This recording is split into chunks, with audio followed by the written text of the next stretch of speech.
جن کے بارے میں اللہ کے رسول صلی اللہ علیہ وسلم نے فرمایا کہ جو لوگ اللہ تبارک تعالیٰ کو جو لوگ جھٹلاتے ہیں، اللہ تبارک تعالیٰ کی عبادت سے انکار کرتے ہیں، جو لوگ اللہ تبارک و تعالیٰ کی نعمتوں کی ناشکری کرتے ہیں، جو لوگ شرک اور بدعات کے اندر ڈوبے ہوئے ہیں، احادیث میں ان کے قصے بھی مذکور ہیں چنانچہ کہ اللہ تبارک تعالیٰ ایسے لوگوں کے ساتھ کیا سلوک کرنے والا ہے اور ان کی بدعملیوں کا بدلہ کس طرح سے اللہ تبارک تعالیٰ دے گا۔ چنانچہ اللہ کے رسول صلی اللہ علیہ وسلم نے فرمایا کہ جب کافر اور منافق کا دنیا سے آخرت کی طرف رخصتی کا سفر شروع ہوتا ہے تو اس وقت آسمان سے اس کے پاس نہایت ہی سیاہ اور کالے کلوٹے قسم کے فرشتے چہرے والے اس کے پاس آتے ہیں، جو دوزخ کی ٹاٹ لے کر کے آتے ہیں۔ ٹاٹ سمجھتے ہیں یہ جس کے اوپر ہم پاپوش پیر وغیرہ پوچھتے ہیں، پیر وغیرہ صاف کرنے کے لیے،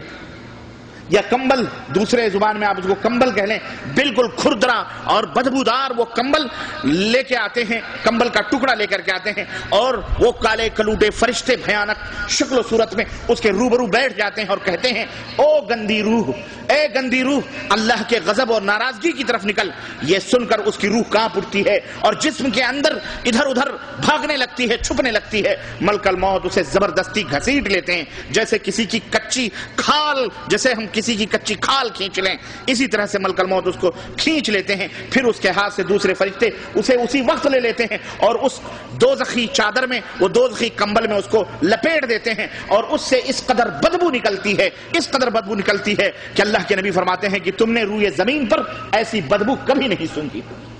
اتنی بدبو اس سے نکلتی ہے۔ اور پھر اسے آسمان کی طرف چڑھنے لے کر کے چلتے ہیں، راستے میں فرشتوں کی جو بھی جماعت ملتی ہے وہ پوچھتی ہے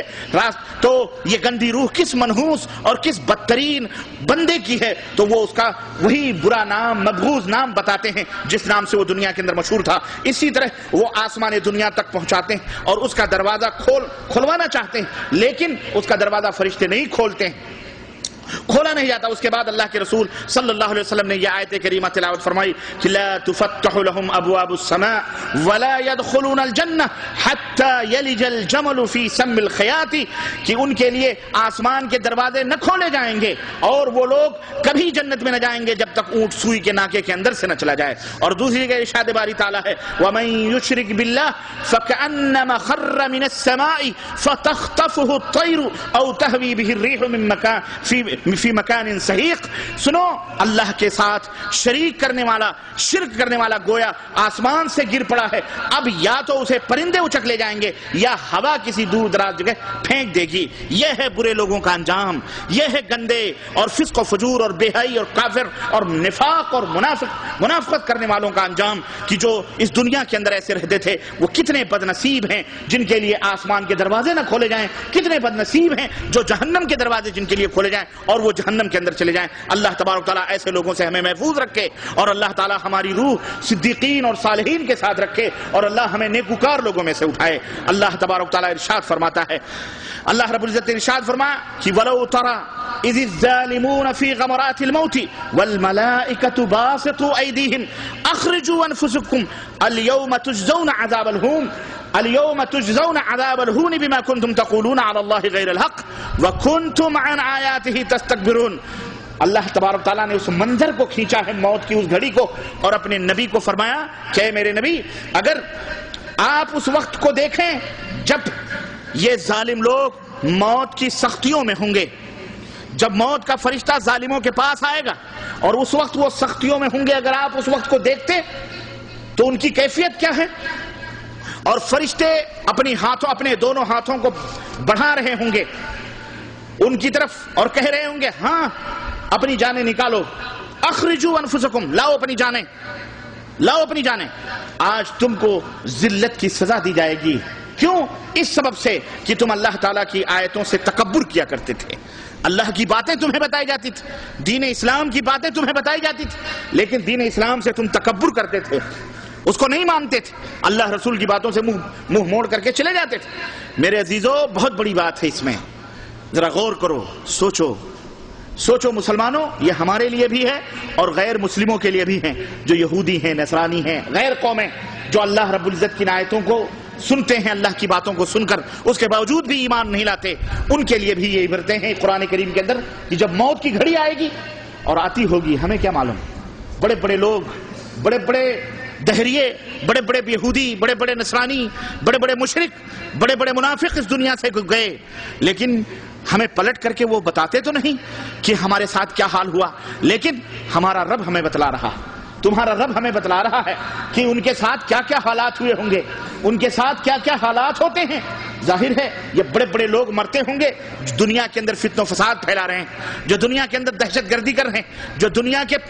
دنیا کے باپ بنے ہوئے بیٹھے حکمرانی کر رہے ہیں، جو اپنے آپ کو بہت بڑا سمجھتے ہیں کہ آج ہمارے پاس پاور ہے، طاقت ہے، ان سب کے ساتھ یہی معاملہ ہو رہا ہوگا، یہی سب معاملات ہو رہے ہیں، کیونکہ ہمارا رب اپنے قرآن میں ان کیفیات کو بیان فرما رہا ہے کہ اس وقت فرشتے کہتے ہوں گے لاؤ روحوں کو نکالو، بھاگ رہی ہوگی روح، الیوم تجزون عذاب الہون، آج تمہیں دردناک عذاب دیا جائے گا، آج تمہیں دردناک عذاب دیا جائے گا۔ اس آیت کریمہ میں ہمیں اس بات کا بھی ثبوت ملتا ہے کہ مرنے کے بعد جو برزخی زندگی شروع ہوتی ہے، انسان کے اپنے ایمان کے حساب سے وہیں سے عذاب بھی شروع ہو جاتا ہے، وہیں سے عذاب بھی شروع ہو جاتا ہے، یعنی قبر کا عذاب یہ برحق ہے۔ بعض مسلمانوں کے اندر کلمہ پڑھنے والے ایسے بھی کچھ بد نصیب اور بدقسمت لوگ پیدا ہوئے کہ وہ عذاب قبر کا انکار ہی کر بیٹھے، انہوں نے کہا قبر کے اندر عذاب ہی نہیں ہوتا، قبر کے اندر عذاب نیا برزخی زندگی شروع ہوتی ہے اور قیامت تک وہ برزخی زندگی ہے،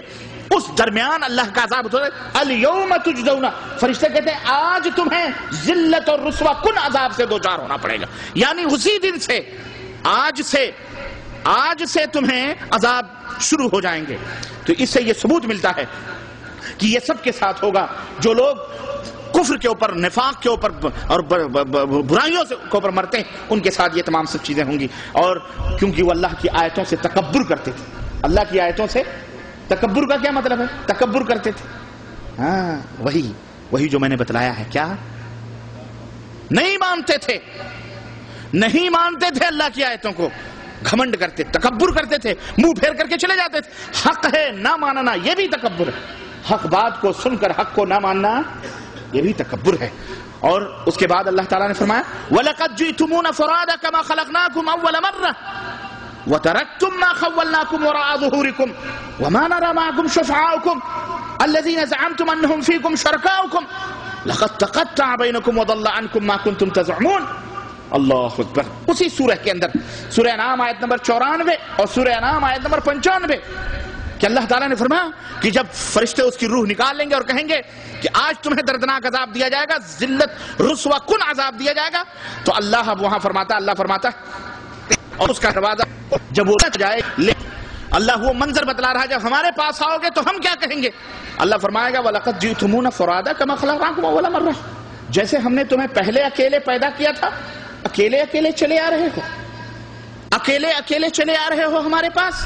وَتَرَكْتُم مَّا خَوَّلْنَاكُمْ وَرَاءَ ظُهُورِكُمْ، اور جو کچھ بھی ہم نے تمہیں دنیا میں دیا تھا سب چھوڑ چھاڑ کے چلے آ رہے ہو، وہ تمہارے ساتھ نہیں ہے۔ اچھا، زمین جائیداد، پلاٹ، بلڈنگیں، محلات، حکمرانی، سب کچھ پیچھے چھوڑ کے آ گئے، مال دولت آل اولاد سب کچھ پیچھے چھوڑ کر کے آ گئے۔ اچھا ٹھیک ہے، یہ ہم نے دیا تھا، اکیلے چلے آئے، سب کچھ چھوڑ کے آ گئے۔ اللہ اکبر۔ وَمَا نَرَىٰ مَعَكُمْ شُفَعَاءَكُمْ، اچھا یہ بھی بتلاؤ آج تو تمہارے سفارشی ہمیں نظر نہیں آ رہے ہیں تمہارے ساتھ۔ اللہ اکبر۔ کہاں گئے تمہارے سفارشی؟ کہاں گئے تمہاری شفاعت اور سفارش کرنے والے؟ تم دنیا میں، اللہ فرماتا ہے الذین زعمتم انہم فیکم شرکاؤکم، جن کے بارے میں تمہارا عقیدہ تھا اور تمہارا ایمان تھا کہ قیامت کے دن یہ ہماری بخشش کروا لیں گے، قیامت کے دن ہاں تم ان کو شریک ٹھہراتے تھے ہماری ذات میں، ہماری عبادت میں، اور ان سے محبت کرتے تھے ایسی جیسے اللہ سے محبت کی جاتی، بلکہ اس سے بھی زیادہ محبت کرتے۔ آج تو وہ تمہارے سفارشی نظر نہیں آ رہے، کہاں ہیں؟ کہاں ہیں وہ جن کو تم یا غوث المدد کے نعرے لگاتے تھے؟ کہاں ہے وہ مشکل کشا؟ کہاں گئے تمہارے حاجت روا جن کے بارے میں جب کہا جاتا تھا کہ یہ شریک نہیں ہو سکتے، اللہ کا کوئی شریک اور ساجی نہیں، تو تم کہتے تھے یہ اولیاء اللہ ہیں۔ یہ کون ہے؟ یہ انبیاء ہیں، یہ شہداء ہیں، یہ اولیاء اللہ ہیں۔ بھائی ان کے نظر نظرانے کیوں کرتے ہو؟ ہم گنہگار ہیں، بدکار ہیں، ہم نذرانے اس لیے چڑھائے چڑھاتے ہیں، یہ اللہ کے ولی ہیں، دوست ہیں، اللہ سے سفارش کر کے ہمیں ہمارے مقدمے جتوا دیتے ہیں، ہمیں بیٹا دے دیتے ہیں، ہمیں بیٹی دے دیتے ہیں، ہمیں اولاد دیتے ہیں، ہمیں صحت دیتے ہیں، ہمیں تندرستی دیتے ہیں، یہ کرتے ہیں وہ یہی ہے۔ آدمی دو ہی چیزوں کی وجہ سے ذلیل ہوتا ہے اور گمراہ ہوتا ہے، دو ہی چیزیں اسے برباد کرتی ہیں اور راہ حق سے ہٹاتی ہیں۔ کان کھول کر کے سن لو، یا تو کسی چیز کی حرص اور لالچ